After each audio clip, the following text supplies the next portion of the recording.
linggo lang matapos ibunyag ng The Correspondence na may kinalaman pala ang Spratly Islands sa mga anomalyang yumayanig ngayon sa pamahalaan.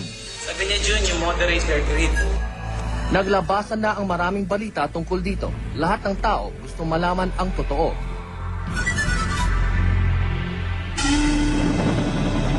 Sa Spratlys nga ba nagmula ang lahat ng questionableng proyektong iniimbestigahan ngayon ng Senado, gaya ng North Rail, South Rail at ZTE na tadtad daw ng patong at korupsyon? Totoo nga ba ang hinala ng ilan? Nakapalit ng 8 bilyong dolyar na pautang mula sa China ay ang pagpayag natin na makapasok ang China hindi lang sa mga pinagtatalo ng Spratlys kundi pati teritoryong malinaw namang sa atin. Para sa isang bansa, ang pagkakaroon ng teritoryo ay pagkakaroon ng kayamanan at kapangyarihan. Ilang gera na ang pumutok, ilang buhay na ang binuwis sa ngalan ng sariling lupa. Pero ngayon, bakit meron tayong kahati sa lupang inaangkin natin? Lumabag ba sa batas ang isang kasunduang pinasukan natin kasama ang China at Vietnam? Ano nga ba ang naging kapalit nito? Magandang gabi, ako si Ricky Carandang. Ito ang The Correspondence.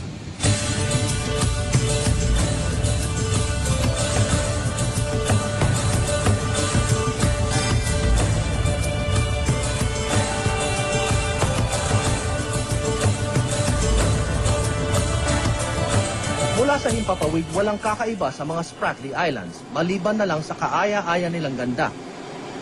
Parang mga islang bakasyunan lang ang itsura ng Spratlys. Isang daang isla ng puting buhangin na papagitnaan ng malinaw na asul ng South China Sea. Pero walang mga angahas mamasyal sa mga islang ito dahil ang sasalubong sayo ay ang sandatahang lakas ng 6 na bansang nag-aagawan para sa pag-aari ng Spratly Islands. Isa ang Pilipinas sa mga bansang umaangkin sa Spratlys kasama ang Vietnam, China, Malaysia, Brunei at Taiwan. Noong 1956, inangkin ng Pilipinong si Tomas Cloma ang ilang isla ng Spratlys. Pinangalanan niya itong mga Kalayaan Islands. Sa panahon ni Pangulong Ferdinand Marcos, napaigting ng Pilipinas ang hawak natin sa Kalayaan. Siya ang nagpadala ng mga unang sundalong magbabantay doon. At noong 1978, formal niyang dineklara ang Kalayaan bilang munisipyo ng Palawan. Marami pa rin naninirahan doon hanggang ngayon. Langis ang target ng mga bansang nag-aagawan sa pag-aari ng Spratlys. Posible raw umabot ang 200 milyong bariles ng langis ang matatagpuan sa ilalim nito. 200 billion barrels of oil ang nandiyan sa may Spratlys area. 200 billion barrels of oil times $100 per barrel ay mga 20 trillion dollars. Mahirap bilangin yan. March 14 taong 2005, sa kauna-unahang pagkakataon, nagsanig pwersa ang mga bansang China, Pilipinas at Vietnam. Pumirma sila ng kasunduan para sa sabay na maghanap ng langis sa Spratlys. Makikilala ang kasunduang ito bilang Joint Marine Seismic Undertaking, JMSU. Sa kopya ng JMSU na nakuha ng The Correspondence, pwedeng maghanap ng langis ang grupo sa loob ng Spratlys at iba pang bahagi ng South China Sea. Mahigit 100,000 kilometro kwadrado ang sakop ng area nila. Seismic study din ang tawag sa gagawin nilang pananaliksik o ang paggamit ng sound waves para matukoy ang kinalalagyan ng langis sa ilalim ng dagat. Hindi maghuhukay kaya hindi makakasira sa karagatan.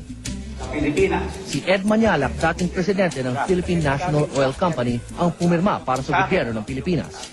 I think that exploration and finding new oil reserves in the country by increasing our exploration activity will actually lead to the betterment of our economy, of our economic life, and eventually to our people, will benefit the people.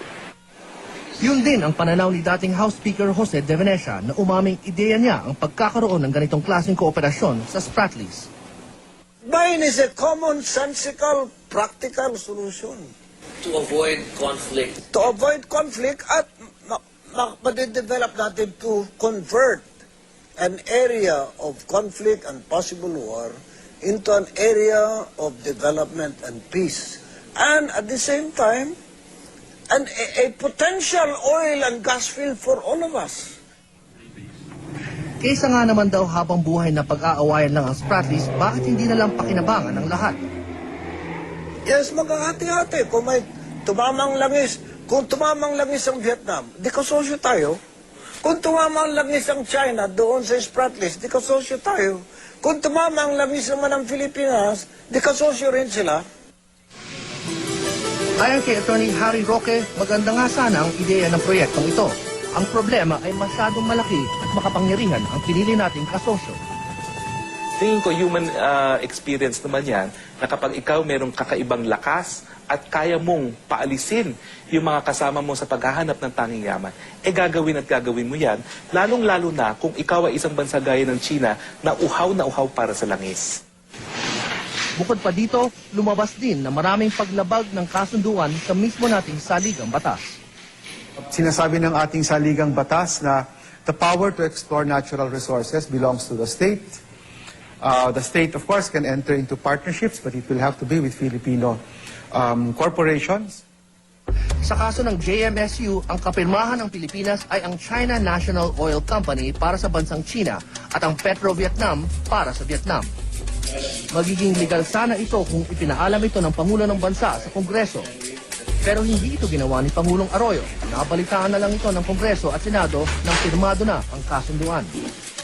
Ang isa pang tanong ng mga tao sa JMSU, kung totoong patas ang kasunduang ito, bakit halos 80% ng sakop niya ay nasa loob ng teritoryo ng Pilipinas? Pati yung tubig na walang kaduda-duda na pag-aari ng Pilipinas ay pinayagan natin silang pumasok. Para bagang pinayagan na natin ng mga Chino at mga Vietnamese na magbungkal sa ating lupa para maghanap ng ginto, no? Walang pagkakaiba yan sa pagpayag natin sa kanilang pumasok at sila nang maghanap, no? Kaya talaga nakakaabala itong kontratang ito, no? Dahil bagamat sinasabi nila na this is a means by which to achieve a peaceful resolution of the dispute, ang aking problema lang dyan, hindi lang peaceful resolution ang gusto nila dahil pati yung teritoryo na sa atin na talaga ay ibinibigay nila sa mga dayuhan. Banat ni JDV sa mga bumabatikos dito, masyado silang mapaghinala. Kaya itong Pilipinas, kawawa tayo kasi we have such small provincial minds at saka walang vision. Kung sasabihin nila, sell out ito, sovereign ito, treason ito, di wala na mangyayari. Ayon sa dating speaker, isa lang naman ang kailangan natin gawin para mapakinabangan ang Spratly Islands. Isantabi muna natin ang karapatan natin sa mga islang ito para mapapasok ang ibang pwedeng tumulong sa atin. Hindi natin kailangan i-give up yung claim natin. Just shelve it temporarily. China, shelve it temporarily yung kanilang Chinese claim. Yung Vietnam, shelve temporarily yung kanilang Vietnamese claim. Bagay na hindi matanggap ng ilan. Who are you to cede the sovereignty of the Philippines without concurrence with the Senate? Hindi kinukwento yung katotohanan dito sa usaping ito. And there's an attempt to confuse the matter. Pero nanindigan ng mga nasa likod ng JMSU, malinis daw ang kasunduan, walang nilabag na batas. Hindi naman ito treaty. It's not a treaty. So, hindi kailangan ito sa Kongreso. Hindi kailangan daan sa Kongreso. This is just a seismic agreement. This is just a scientific agreement. Sa akin, invento na lang yung distinction na yun eh. Kasi nakalagay sa batas, exploration, utilization, and development of natural resources. So maghahanap ngayon ng ideya, ng label, para masabing hindi ito sakop noong regulasyon sa ating constitution. And the way to do it is to say, well, this is not exploration, this is actually pre-exploration. Pero wala kang makikitang artikulo ni website na magsasabing may pagkakaiba pa ang mga ito. Ang seismic survey na ginagawa ng JMSU sa Spratlys ay ganap na bahagi ng eksplorasyon. Technically, as an oil man, as an oil explorationist, yeah, you're exploring. That's part of the exploration process. At saklaw na ang eksplorasyon ng saligang batas. Nagkamali lang ba ng salitang ginamit ang mga sumulat ng JMSU o may tangka talagang panlilin lang para di maparusahan sa ilalim ng batas? Pagka kami dumadaan dyan, hindi ako kami nakadikit doon sa area na yan. Dahil minsan, may binaril na dyan eh. Dyan ang isla, binaril. Itakbuhan na kami.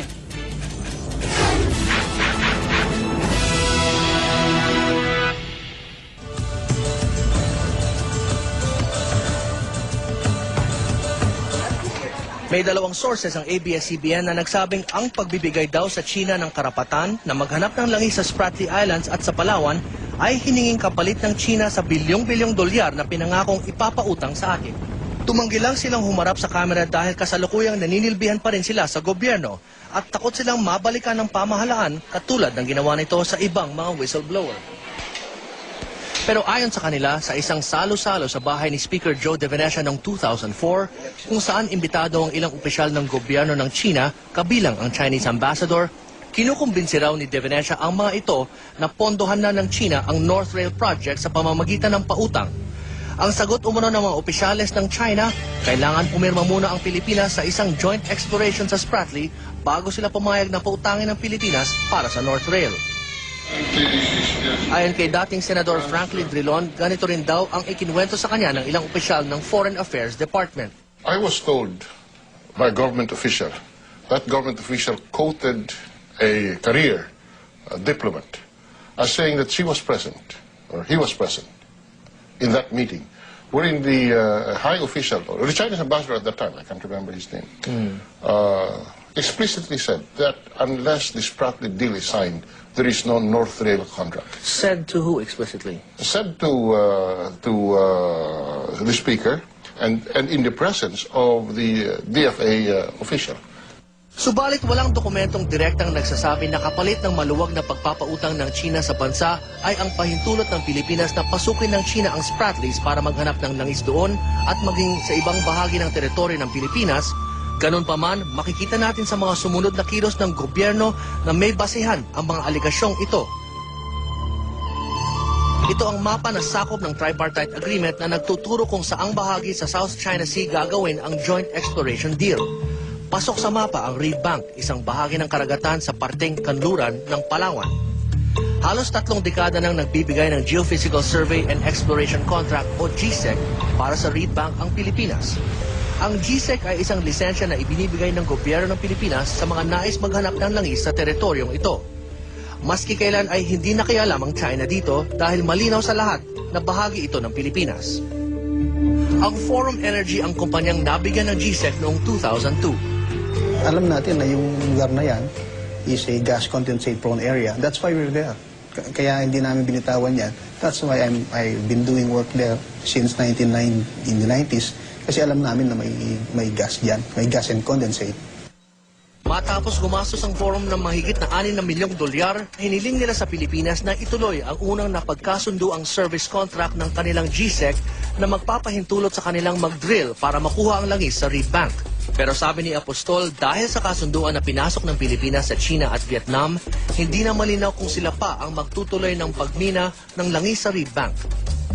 When you get a GSEC, attached to it is a service contract, such that when you exercise the option to convert the GSEC into a service contract, it doesn't take long. I would say that with what I know about the industry, that's not normal. Labis din ipinagtataka ng forum kung bakit biglang kine-question ng gobyerno ang kanilang kakayahang maisagawa ang proyekto. Pumunta kami dyan, kasi binigay nga sa amin eh. Binigay nga sa amin. Besides, you have to understand that, it's not hard to raise money to do exploration with the present oil price.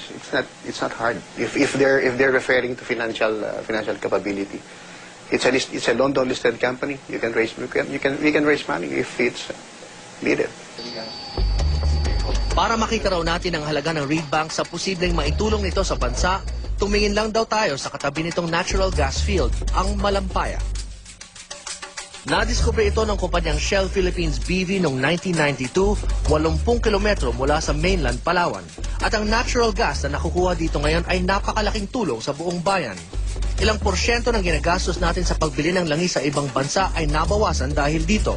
Ang perang nakukuha ng lalawigan mula sa Malampaya 3 beses na mas malaki kaysa Internal Revenue Allotment na binibigay ng gobyerno.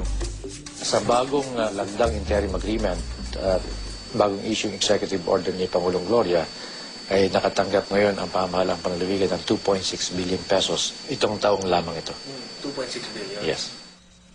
Dahil sa pera ng galing sa Malampaya, mas marami silang proyektong nagagawa para sa mga taga-Palawan.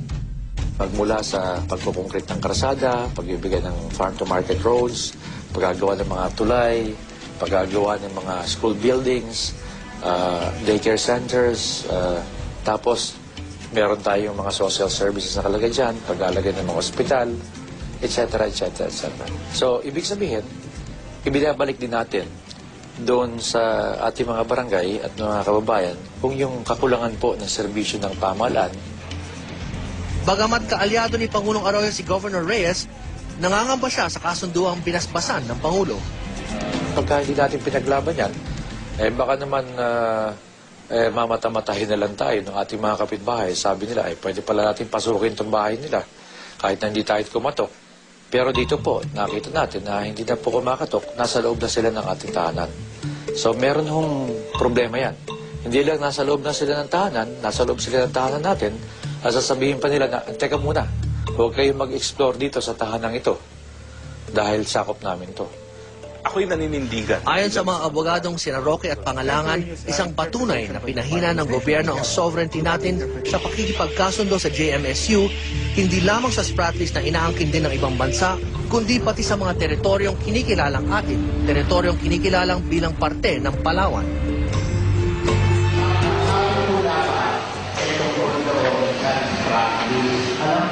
Dismayado naman ang ilang taga-Palawan. Sila raw na mas malapit sa pinagtatalo ng teritoryo ay huling nakaalam ng tungkol sa JMSU.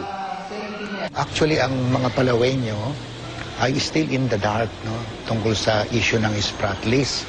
Kung hindi nga naging naglabasan sa news, sa TV, nadidiscuss sa radyo, hindi malalaan ng taga-Palawan. No? Kaya yun pala naman yung agreement na yun 2004 pa. Maging ang mayor ng munisipyo ng Kalayaan, nalaman na lang daw nila ang kasunduan matapos ito malagdaan. After it was signed, when they are going to conduct their seismic survey operations, that's the time that they requested us, or they gave us some information to advise our fishermen in the area.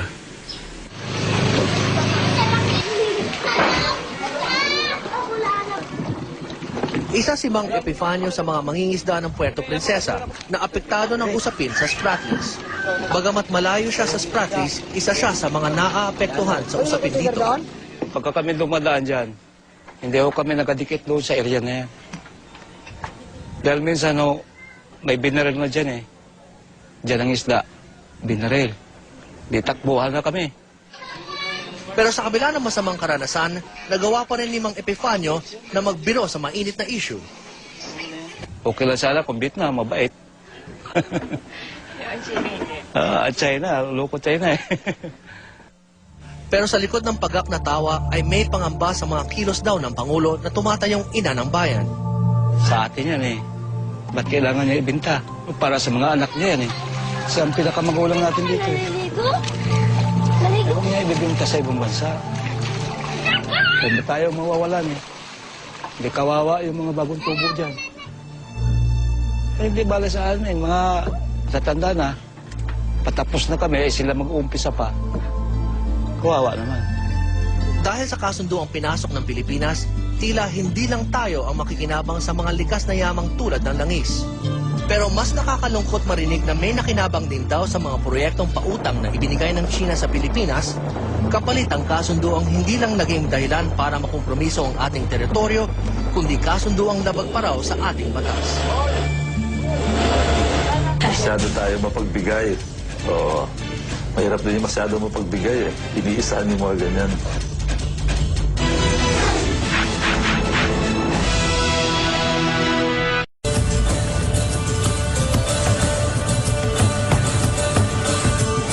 Tinatanggi ng gobyerno na sinusuko na nila ang pag-aangkin sa Spratlys kapalit ng malaking pautang mula sa China. Pero iba ang mensaheng pinaparating ng kilos ng gobyerno pagkatapos nilang lagdaan ang JMSU. Bumisita tayo sandali sa Palawan at sa Batasang Pambansa. Sa kabila ng pagtanggi ng gobyerno na sinusuko na ng Pilipinas ang pag-angkin nito sa Spratlys kapalit ng maluwag at malakihang pautang ng China, iba ang mensaheng napaparating ng mga pangyayaring sumusunod sa pagpirma ng JMSU. This map shows... Nariyan ang nangyari sa Forum Energy na pagkatapos natin bigyan ng lisensyang maghanap ng langis ay ayaw na natin payagan ipagpatuloy ang eksplorasyon kahit malaki ang posibleng benepisyo nito sa ating bansa. I think that the debate was going on well, all the issues were being clarified, but and yet we are suspending this bill. And I think we're suspending it. At ngayon naman sa Kongreso may panukalang batas na halos pasado na, biglang inatras pa. Ito ang House Bill 3216, mas kilala sa pangalang Baseline Bill. Ito sana ang tuluyang magpapatibay ng ating pag-angkin sa ilang bahagi ng Spratlys. Ayon sa may akda ng Baseline Bill na si Congressman Antonio Cuenco ng Cebu, noong Disyembre 2007, naipasa na sa second reading ng lower house ang Baseline Bill. Sa karaniwang proseso ng Kongreso, kapag pumasa na ang isang panukala sa second reading, seremonya na lang at pasado na ito. Pero kakaiba ang nangyari sa Baseline Bill. Nagtaka kami, bakit ba hindi ito binovote on third reading? Nalaman namin na kaya pala mayroong pumipigil. Bigla daw nagpatawag ng emergency meeting ang komite na nagsulat nito. At pagkatapos nagdesisyon sila na bawiin na muna ang Baseline Bill para baguhin. Na tumututol ang China rito dahil malalagay daw sa alanganin yung kanilang claim. Pero ang sagot ko, paano yung claim natin kung makikinig tayo doon sa isang bansa? Hindi natin masisisi ang mga dayuhang bansa kung sila gagawan o papasok sa mga kontrata na magsisilbi sa kanilang mga national na interest. No? Ang sinasabi ko lang sa ating mga policymakers at mga namumuno dito sa Pilipinas, wala pong ibang magiging loyal sa Pilipinas kung di ang Pilipino. Formal pa lang inireklamo ng China ang pagsama ng Spratlys at Scarborough Shoal sa opisyal na teritoryo ng Pilipinas. Sa isang note verbal na pinabigay ng embahada ng China sa Kongreso, giniit ng China na kung itutuloy ng Kongreso ang pagsama ng Spratlys at Scarborough Shoal, masama ang magiging epekto nito sa pagkakaibigan ng China at Pilipinas. Siguro, siyempre lahat ng bansa pinagtatanggol yung kanilang interest. Pero hindi maibig sabihin na magpapapressure tayo. They are objecting because they are claiming Scarborough Shoal. Nagkaroon ng mainit na diskusyon, kaninong interes ang papanigan. Bandang huli, pinagbigyan ng Kongreso ang hiling ng China. Tayo, di ba tayo marunong magalit? Bakit yung galit ng kabila ang iisipin natin? Thank you. Ayon kay Congressman Goles, hindi pangkaraniwan ang ginawa nilang pag-aatras ng panukalang batas. Tingin ko parang malakas ang pressure kasi doon na lang sa Committee on Foreign Affairs, nung mag-meeting sila agad-agad, after ng Committee on Rules meeting ng pinahayag ni Congressman Cuenco, yung pressure na gagaling sa labas, nag-meeting sila, biglang nagbaliktaran yung mga miyembro. So, posible, baka may kumausap sa kanila. Mula sa orihinal na panukala ni Cuenco, gusto nang tanggalin ng mayorya ang Spratlys at Scarborough Shoal sa boundary. Ibig sabihin nito, pati ang Kongreso, niluluwagan na ang kapit sa islang kinikilala nating parte ng ating teritoryo. Ang DFA naman, imbis na bantayan ng interes ng mga Pilipino, nagiging spokes entity siya para sa China, mukhang mapipilit pa nila ngayon ng mga representante ng taong bayan na i-give up yung claim natin sa Spratlys.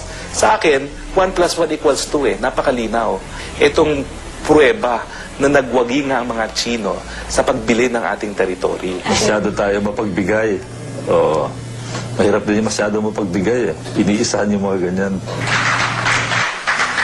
Pwede naman nating sabihin nagkataon lang ang lahat na ito, na pagkatapos pinamahan ng gobyerno ang Spratly deal kasama ng China, nagkataon lang na pinapaalis na ang mga kumpanyang matagal nang nakapwesto sa Palawan.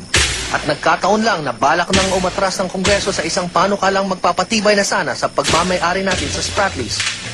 Kung ganon, baka nagkataon lang din ng biglang pagbuhos ng pautang mula sa China kasabay ng lahat ng ito. Napakaswerte naman ng China kung ganon. We want your children, grandchildren, and the future generation of Filipinos na mabuhay ng matino at mahusay. Kung ang sagot mo dyan, oo, dapat makialam ka.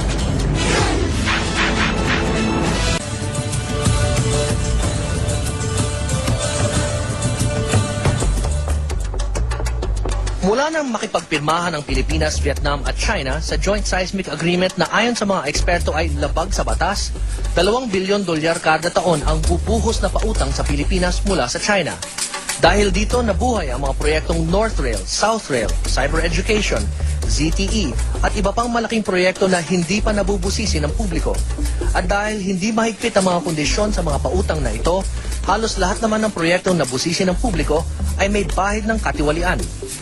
Gaya na lamang ng $130 million o 5 billion pesos na kickback na ibinulsa umano ng ilang taga-gobyerno. Halaga pa lang ng umano'y kickback sapat na para ipagawa ang may 1,400 silid-aralan, 44 na milyong libro para sa mga estudyante, higit na kalahating milyong upuan, pambayad sana sa mga halos 3,000 guro at panustos sana sa mga pangangailangan sa computer ng mga eskwelahan. Tandaan natin, ang halagang ito ay ang nabulgar na suhulan sa ZTE deal pa lang. Meron pa kayang ganitong anomalya sa ibang proyekto na hindi pa natin nalalaman? Samantala, habang naghahanap ang pamahalaan ni Pangulong Arroyo ng proyektong maaring pondohan ng China, unti-unti nitong pinagbibigyan ng sunod-sunod na hiling ng China tungkol sa Spratly. Pinatitigil ang eksplorasyon para sa langis sa ibang bahagi ng Palawan. Ipinababawi sa Kongreso ang isang panukalang batas na magpapatibay ng pag-aangkin ng Pilipinas sa Spratly Islands. Habang patuloy pa rin ang Joint Marine Seismic Undertaking ng Pilipinas, China at Vietnam. Noong Marso 16 lang, dumaong ang barkong Nanhai 502 sa Puerto Princesa, sakay ang 44 na Chinese at isang Pilipino. Ito ang barkong gumagawa ng seismic mapping at kagagaling lang nito sa Spratlys. Para kay Mon Casiple, ito ay isang pagtataksil sa bayan. Pinamimigay na nga. Ganun ang epekto nun. Ngayon, in return for what? I don't think the Philippine Republic is the one ang beneficiary. Kaya nga merong anggulo dito na dapat imbestigahin pa yung corruption. Mga kilos ng gobyernong ito na imbis na patibayan ang ating posisyon sa teritoryong inaangkin natin, mas pinapahina pa ito. Well, mahirap nga maghanap ng direct link unless somebody talks, ano? Hinihintay nga natin na magsalita dyan. Ang pwede mo lang sabihin, meron talagang maliwanag na sequencing dito. Meaning yung timing. Na after September 1, 2004, nung sinainan yung seismic study na yan, ay coincidentally, nagsimula na rin yung mga planning at actual na pagbigay ng mga Chinese loans sa Philippine government. Hindi kaya nagkataon na? Mahirap sabihin nagkataon in the sense na we did not present China with a bill of projects. Iba yung sequence eh. Yung sabi nga ni Senator Marujas, this is a supply side type ng development planning. Nauna yung pera at saka naghanapan ng project. Sa totoo lang ay hindi natin pwedeng ipagkatiwala ang interes natin sa ibang bansa. Tungkulin ito ng ating pamahalaan. Pero paano ang gagawin natin kung ibang interes ang inaasikaso ng sarili nating gobyerno? Nung nakaraang digmaang pangdaigdig, libu-libong Pilipino ang namatay sa pakikipaglaban sa mga Hapon para protektahan ang ating bansa, ang ating teritoryo. Ngunit ngayon, niwala isang putok ng isang baril, sinusuko na ba natin ang ating teritoryo? Hindi dahil pinaulanan ng China ng bala ang bansa, kundi dahil pinaulanan ng pera ang ating gobyerno. Pera na maaring pupunta lamang sa bulsa ng iilan. Pera na kailangan din bayaran ng mamamayang Pilipino. Do you want your children, grandchildren, and the future generation of Filipinos na mabuhay ng matino at mahusay? Kung ang sagot mo dyan, oo, dapat makialam ka. Kasi these are resources na in so many countries like yung mga nasa Middle East, nagamit nila yung resources niyan para magkaroon ng development yung kanilang bansa. Totoo man o hindi ang mga bintang, mahalaga para sa ating lahat na pag-aralan ng mabuti ang mga kasunduang pinapasukan ng gobyerno sa ngalan ng taong bayan. Dahil tayo mga Pilipino lamang ang pwedeng magbantay sa sarili nating interes. Ako si Ricky Carandang, ang inyong naging correspondent.